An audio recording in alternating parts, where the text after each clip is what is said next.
Selamat datang kembali di channel OyenGG. Di video kali ini, kita akan melanjutkan cerita Donghua, Battle Through Devon. Ayo langsung aja ke alurnya. Di mana avatar dewa asli saya? Xiaoyan bertanya dengan nada dingin, menatap Yusuan dengan niat membunuh yang sangat kuat. Meskipun saya harus mati hari ini, apakah Anda pikir saya tidak akan membiarkan Anda menodai darah dewa asli saya? Yusuan menjawab Xiaoyan dengan penuh kemarahan. Bahkan dia hampir melupakan bahwa permaisuri ada di sisi Xiaoyan. Tepat ketika Xiaoyan mendengar apa yang dikatakan Yusuan, Xiaoyan berdiri menatap Yusuan dengan penuh kemarahan. Tanpa pikir panjang, Xiaoyan mengepalkan tinjunya bergegas ke arah Yusuan dengan liar. Duar! Tinju Xiaoyan menghantam wajah Yusuan dengan keras, yang membuat tubuh Yusuan tertembak ke belakang beberapa puluh kaki. Namun, Xiaoyan tidak berhenti. Dia langsung bergegas menyapu mengikuti tubuh Yusuan yang tertembak ke belakang. Kemudian meninju dada Yusuan terus-menerus. Duar! Dalam menghadapi tinju Xiaoyan, tubuh Yusuan bergetar hebat saat ini, dan dia tidak bisa bergerak sama sekali. Karena bukan karena dia tidak bisa melawan tinju Xiaoyan, tetapi pada saat ini, tubuh Yusuan masih dalam penekanan permaisuri, yang membuat seluruh tubuh Yusuan dipenuhi dengan bekas tinju Xiaoyan. Namun saat Xiaoyan menarik kembali tinjunya, bekas luka di seluruh tubuhnya pulih dengan kecepatan yang sangat cepat. Karena mengingat kekuatan tubuh abadi Yusuan, tinju Xiaoyan tidak akan menjadi ancaman bagi Yusuan. Meskipun Anda memiliki tubuh abadi, kekuatan Anda tidak memiliki arti di depan saya. Bahkan tinju Anda tidak akan menyakiti saya sedikit pun. Yusuan berkata mencibir, menatap Xiaoyan dengan dingin. Karena Yusuan berpikir saat ini bahwa permaisuri hanyalah sisa jiwa yang tersisa. Meskipun pada akhirnya permaisuri bertindak saat ini, permaisuri tidak akan dapat membunuhnya dengan mudah. Jadi dia masih berani mengatakan kata-kata kasar kepada Xiaoyan. Setelah mendengar apa yang dikatakan Yusuan, Xiaoyan pandangannya beralih ke arah permaisuri, menatap matanya dengan serius dan berkata perlahan, Yuan saya sangat ingin membunuhnya. Setelah kata-kata Xiaoyan jatuh, aura putih samar menyelimuti kepala tinju Xiaoyan, dan kekuatan itu berasal dari ki dan darah Yusuan yang telah dia serap sebelumnya. Mendengar apa yang dikatakan Xiaoyan saat ini, Yusuan sangat terkejut. Kemudian matanya beralih ke arah permaisuri yang berdiri di udara dengan tatapan acuh tak acuh. Sepertinya dalam tatapan permaisuri yang tercermin di matanya yang indah hanya ada Xiaoyan. Meskipun begitu, Yusuan masih dapat melihat kecantikan yang tiada tara. Mata permaisuri yang indah ditekuk menjadi bulan sabit. Meski dalam kegelapan dia menunjukkan kecantikannya, namun Yusuan juga dapat melihat di antara jari-jari permaisuri ada sebuah cahaya seperti mawar putih Kaisar Gyo. Permaisuri, sebelumnya Anda berjanji kepada saya bahwa Anda mengizinkan saya untuk melindungi dunia nyata Xuanyin. Segera Yusuan berteriak dengan keras. Namun sepertinya permaisuri tidak menanggapi kata-kata Yusuan saat ini. Permaisuri mengangkat telapak tangannya yang seperti teratai putih. Menjentikkan jarinya, segera cahaya putih menyelimuti tubuh Yusuan. Kemudian tenggelam ke alisnya, yang membuat ki dan darah di tubuh Yusuan menghilang dengan kecepatan yang cepat. Yusuan segera meraung dengan keras saat ini. Namun, sebelum raungan berhenti, tinju tangan Xiaoyan menghantam wajahnya. Duar! Kali ini, setelah Yusuan kehilangan sebagian kekuatannya, wajahnya cekung dan langsung kehilangan kesombongannya. Bahkan tubuhnya mengalami kejatuhan perlahan. Sebelumnya, tinju Xiaoyan tidak dapat melukainya sedikit pun. Namun di bawah penekan yang dilakukan permaisuri, tubuhnya menjadi sangat rapuh saat ini. Karena pada saat ini, kekuatan yang kuat meremas ki dan darah Yusuan secara paksa, yang membuat tanda bintang di antara alisnya, seolah-olah kekuatan yang dia banggakan telah menghilang secara langsung. Pada saat yang sama, tinju menghantam dada Yusuan lagi dengan liar, yang mengakibatkan suara retakan patah tulang Yusuan terdengar di sekitarnya. Segera, Yusuan menyemburkan seteguk besar darah beserta organ bagian dalam. Tubuhnya meledak, darah berceceran di udara. Pada saat ini, tubuh Yusuan terkulai tak berdaya.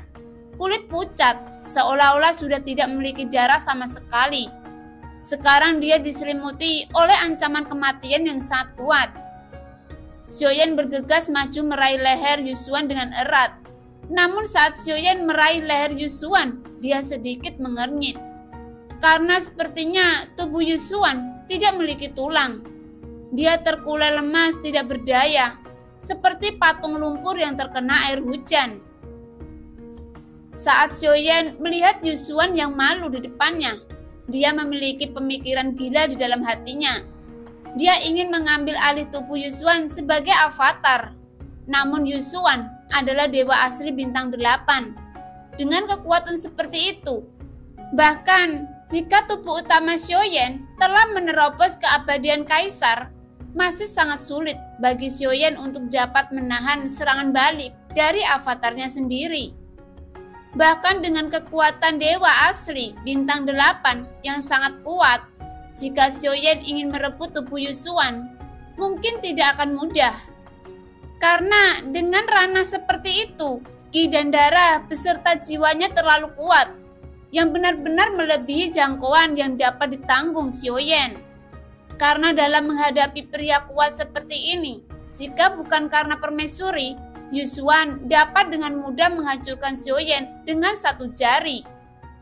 Pada saat ini, Xiaoyan menggenggam kepala Yusuan dengan 5 jarinya. Dengan cara ini, seperti apa yang dilakukan Yusuan terhadap avatar dewa asli, meskipun dengan kekuatan Xiaoyan saat ini, tidak mungkin untuk membunuhnya dengan mudah. Namun Xiaoyan menarik nafas dalam-dalam dan tidak melakukannya.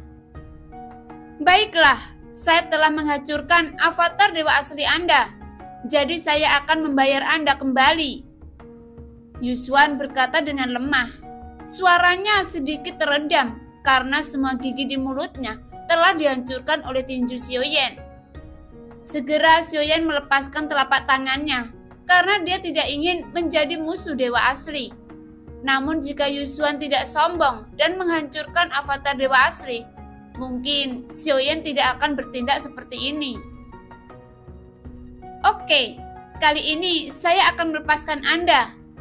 Karena saya berhutang banyak dengan klan dewa asli Anda. Sebagai gantinya, Anda harus memberikan persetujuan atas avatar dewa asli saya. Karena avatar dewa asli ini sangat penting bagi saya. Karena dia telah lama menjadi bagian dari hidup saya. Dan saya tidak akan mempersulit Anda lagi. Saat ini, Xiaoyan tidak lagi memiliki ide mengambil alih tubuh Yusuan. Karena Xiaoyan bukanlah orang yang tamak, karena dia menyadari telah banyak menerima bantuan dari klan dewa asli. Jadi dia tidak perlu memintanya lebih jauh. Jika tebakan saya benar, seharusnya Anda adalah satu-satunya keberadaan dewa yang tersisa dari klan dewa asli yang bertahan sampai hari ini. Jika saya merebut tubuh Anda, itu sama saja dengan memusnahkan darah klan dewa asli yang terakhir. Jika Anda bisa menghidupkan kembali garis keturunan dewa asli Anda, mereka pasti akan menjadi garis keturunan yang kuat dari keberadaan teratas. Xiaoyan menjelaskan kepada Yusuan. Senior, saya mengerti maksud Anda dan yang akan berterima kasih atas kesempatan yang Anda berikan kepada saya. Tapi izinkan saya bertanya kepada Anda, apakah Anda benar-benar suami permaisuri? Yusuan bertanya dengan serius. Pada saat yang sama, setelah Yusuan berangsur-angsur menjadi tenang, cahaya putih yang menyelimuti tubuhnya perlahan menghilang. Segera seluruh tubuh yang ditutupi dengan luka pulih, daging serta tulang yang rusak perlahan pulih dengan kecepatan yang sangat cepat. Ketika Yusuan menanyakan kalimat ini, permaisuri sedikit tertarik, menatap Sioyen dengan serius. Ya, dia memang istri saya. Sioyen menjawab dengan tegas dan kemudian menatap Yusuan dengan serius. Setelah mendengar jawaban Sioyen, mata permaisuri terbuka lebar, memancarkan warna keterkejutan di matanya yang indah, menatap Sioyen yang berdiri tegak di udara yang hampir tidak memiliki senyum di wajahnya. Namun kata-kata yang diucapkan Sioyen memenuhi hatinya. Saat Yusuan mendengarnya, dia menunjukkan senyum pahit dan berkata dalam hatinya, "Saya benar-benar bingung mengapa permaisuri membuat pilihan seperti itu." Senior, seperti yang saya lihat, Anda adalah dewa asli bintang 8. Saya tidak terlalu banyak pengetahuan tentang klan dewa asli. Sekarang saya memiliki rencana avatar dewa asli saya menerobos 8 bintang atau menerobos dewa asli bintang 9 yang lebih kuat. Tapi saya tidak mengetahui metode kultivasi dewa asli. Sioyen berkata dengan perlahan dan mengepalkan tinjunya dengan erat. Yusuan berhenti, menatap yang dipenuhi ketegasan di matanya. Dia melihat ada kepercayaan dirinya yang sangat kuat, sama sekali berbeda dari kesombongan klan dewa asli. Dia juga dapat melihat keinginan tak berujung untuk kekuatan. Dalam kepercayaan diri ada kesombongan, namun dalam kepercayaan diri Sioyen, dia juga menemukan ada kerendahan hati yang tidak sama kesombongan dan dominasi klan dewa asli. Sioyen menggunakan avatar dewa asli sampai hari ini, dan dia hanya tahu peningkatan tubuh abadi, tetapi dia tidak pernah tahu akan kultivasi yang sebenarnya. Untuk menjadi lebih kuat, jadi bertahan dalam perencanaan ini, ada hal yang kurang dari pengetahuan klan dewa asli ini. Untuk meningkatkan avatar dewa asli Anda, saya khawatir avatar dewa asli tidak dapat menerobos ke bintang 8. Mungkin batas terobosan avatar dewa asli Anda hanya mencapai bintang 5. Anda harus tahu kalau darah dewa asli juga terbagi menjadi 2 kasta, tinggi dan rendah. Yusuan menjelaskan kepada Sioyen. Apakah Anda mengatakan bahwa avatar dewa asli saya hanya memiliki darah yang kastanya lebih rendah dan batas terobosan hanya mencapai bintang 5? Sioyen bertanya dengan rasa penasaran. Yusuan menatap Sioyen yang bersemangat. Kemudian dia menggelengkan kepalanya sambil tersenyum. Karena dia tidak menyangka bahwa Sioyen tidak tahu banyak tentang dewa asli. Jadi ketika Yusuan mengatakan ini, dia langsung menyimpulkan darah yang terkandung dalam avatar dewa asli. Darah yang kastanya lebih rendah. Tentu saja, tidak semua benar. Dalam kultivasi dewa asli, memang benar dewa asli yang memiliki kasta darah yang lebih tinggi dapat menerobos ke ranah tertinggi. Tetapi jika Anda tidak memiliki metode kultivasi dewa asli, Anda tidak akan pernah menerobos ke ranah yang tertinggi.